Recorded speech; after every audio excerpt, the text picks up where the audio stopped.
Jessica doesn't yet know how unpredictable life is. A single decision or one slight alteration is enough to unshackle a chaos that will either destroy you or make you happy. It is summer at the beginning of the story when she gets a surprise birthday party. Her parents and 3 friends sneak up to her and explode in celebration.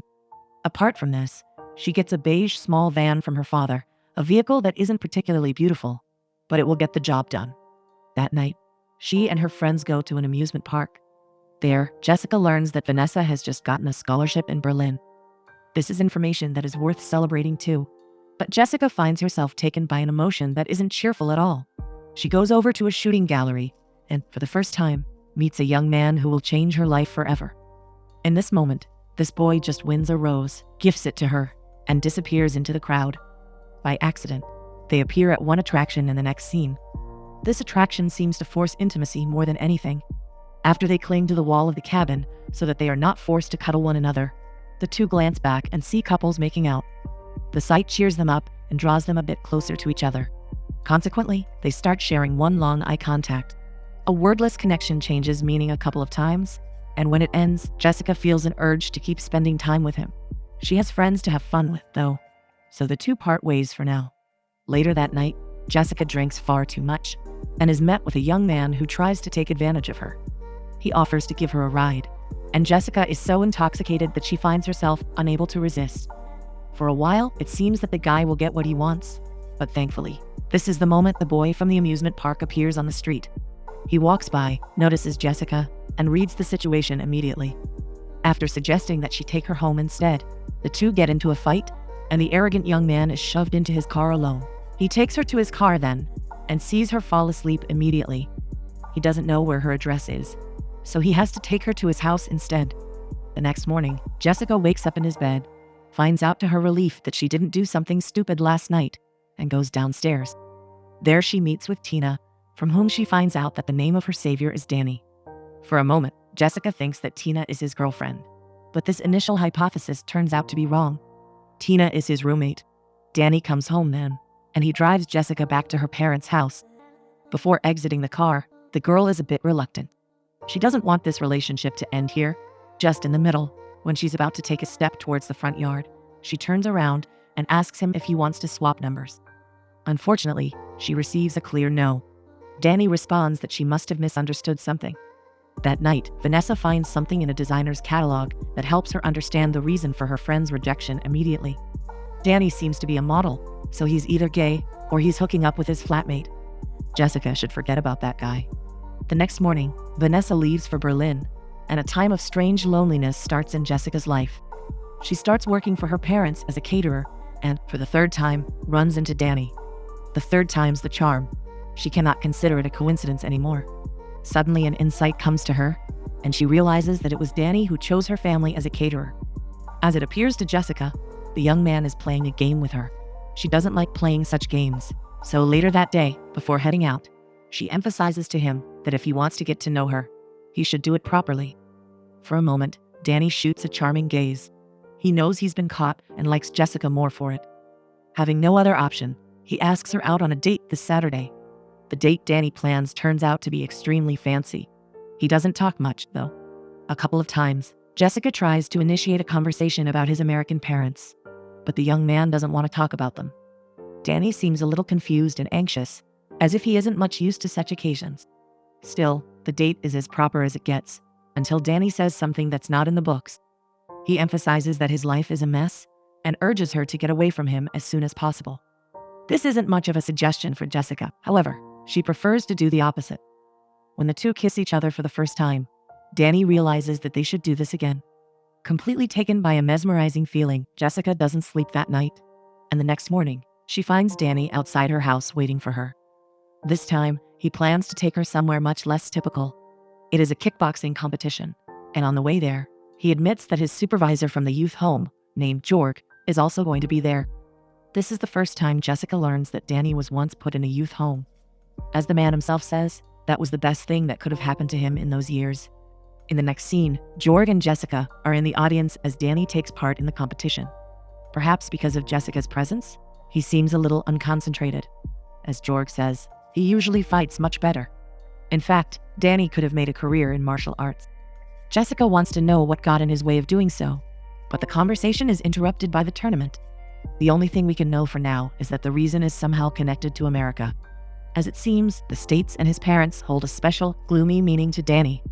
After the victory, Jessica visits him in the changing room. When she gets there, the young man is taking a shower, and by accident, Jessica chooses a seat from which she has a clear view of him. She tries not to stare, but she cannot help but notice the countless scars on his back.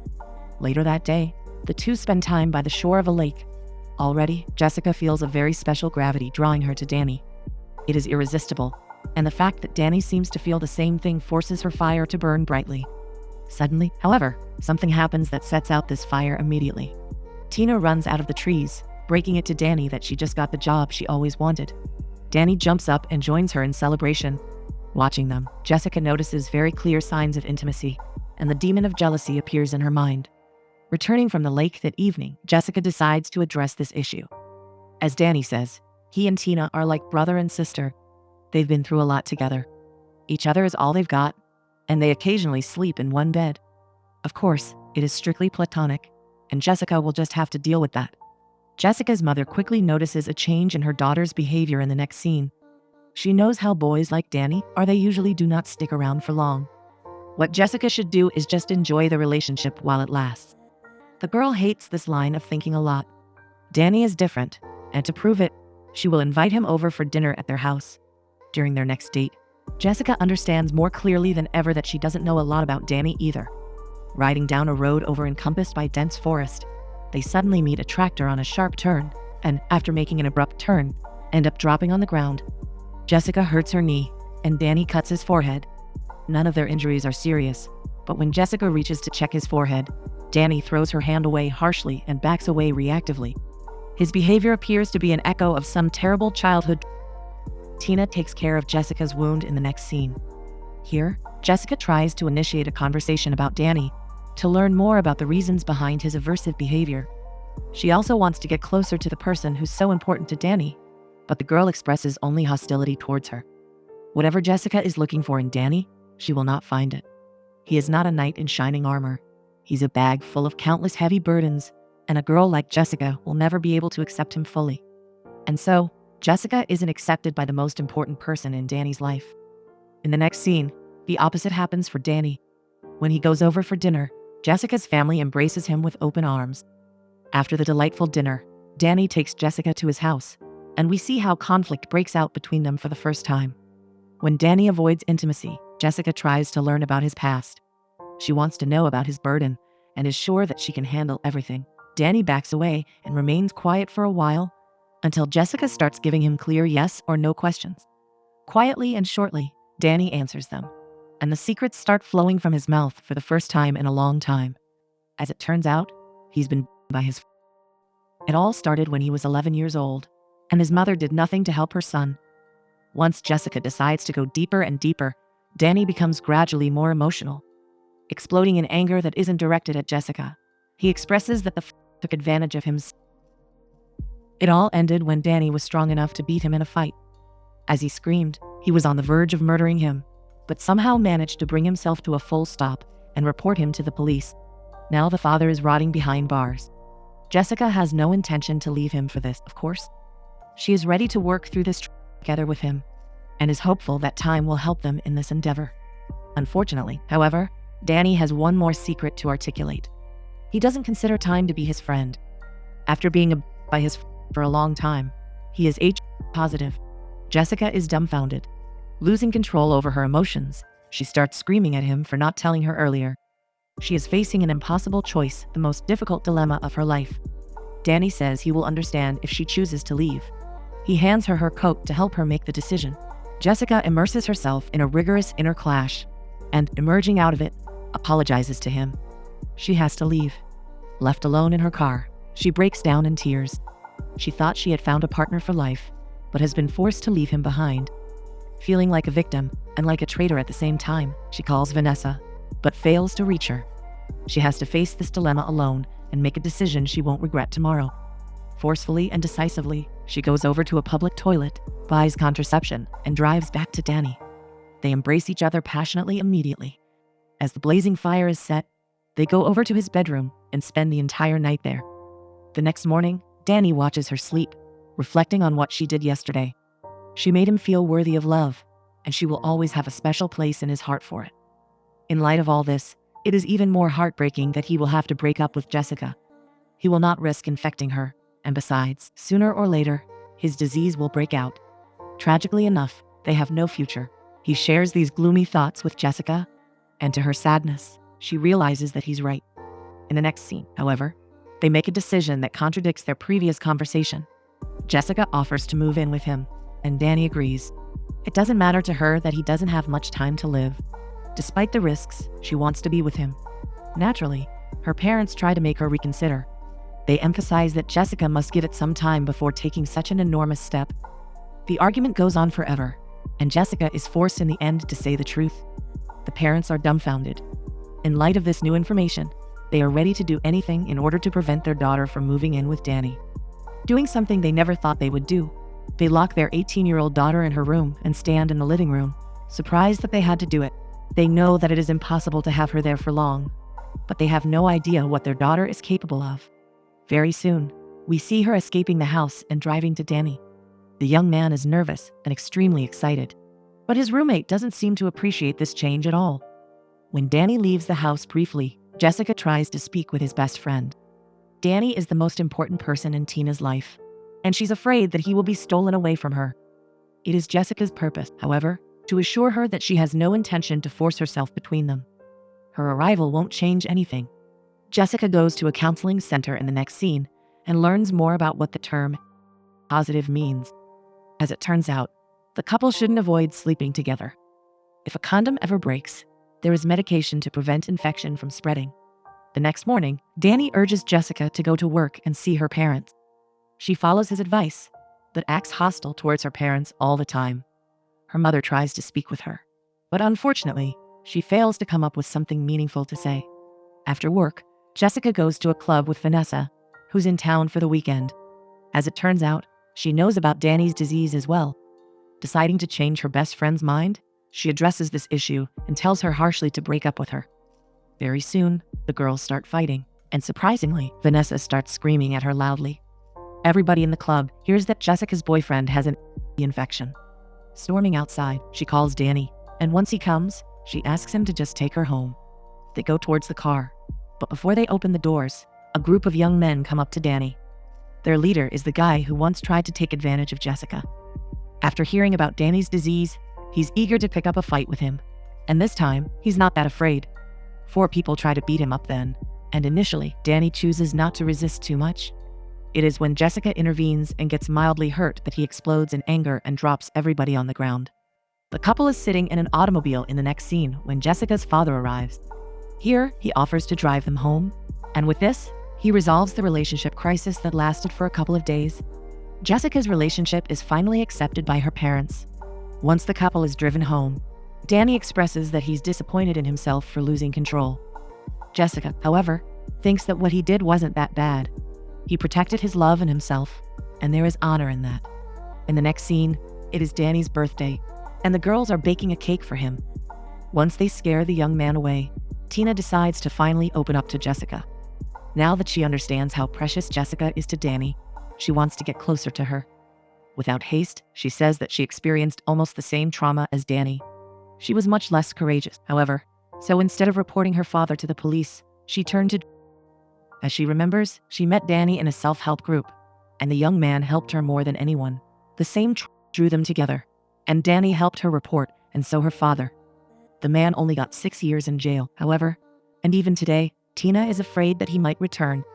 This is why she sleeps in Danny's bed so often. Jessica is glad she opened up to her. The wall between them is broken down, and the two can finally be friends. That night, Danny receives a wonderful gift from his boxing coach. It is a confirmation of participation in a championship. Danny is going to the USA, but not until he trains his body. The next day, after spectating one of the minor tournaments, Jessica receives a gift as well. Danny asks her to get something from his jacket's inner pocket, and stands by with a wide smile on his face as Jessica opens up an envelope. A ticket to the USA is inside. Danny knows that it is in 6 months, but he wants her to come to the tournament as well. He will show her where he grew up. Naturally, Jessica is more than happy to go. Delightful plans are set in front of the couple, and the future seems extremely bright. One night, Danny's shooting takes longer than expected, so Jessica goes to sleep alone. Suddenly, she hears creaking noises coming from outside the room and sees Tina entering the room slowly and quietly, calling for Danny. When she learns that her friend is still at work, she turns around, thinking she'll have to fight her fears alone this time. Jessica, however, sits up, lifts up the side of her blanket, and invites her to join in. When Danny finally returns home, he sees the two cuddled up in bed. He's happy to see them like this. All three are peaceful, but soon, an abrupt change takes place in their lives.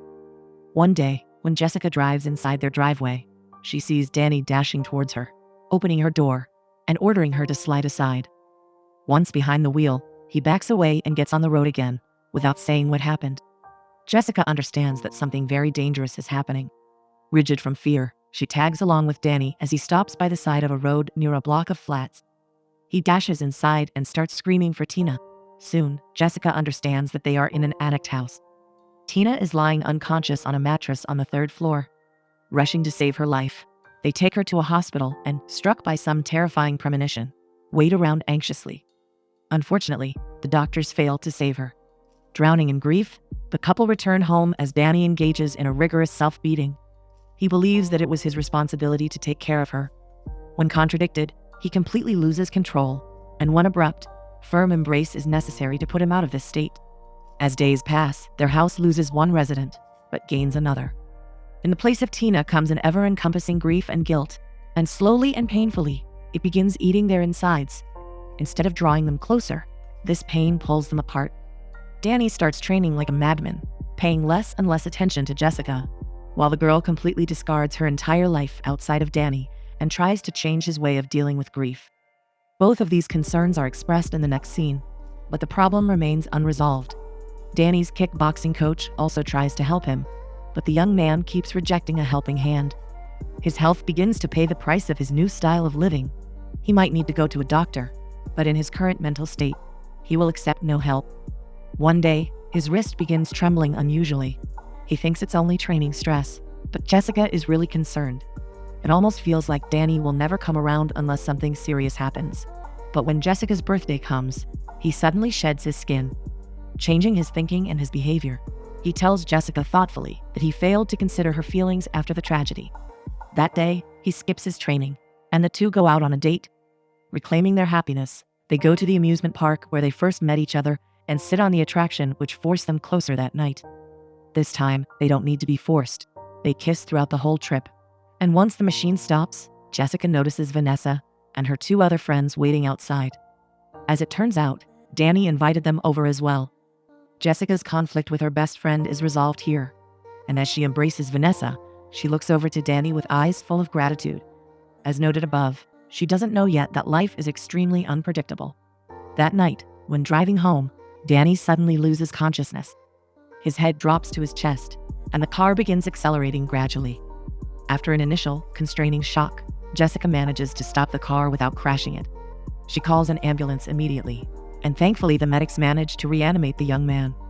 After initial examinations, the doctors show the test results and say that the disease has two possible ways of progressing. Both of them seem dreadful, and both lead to an inevitable end.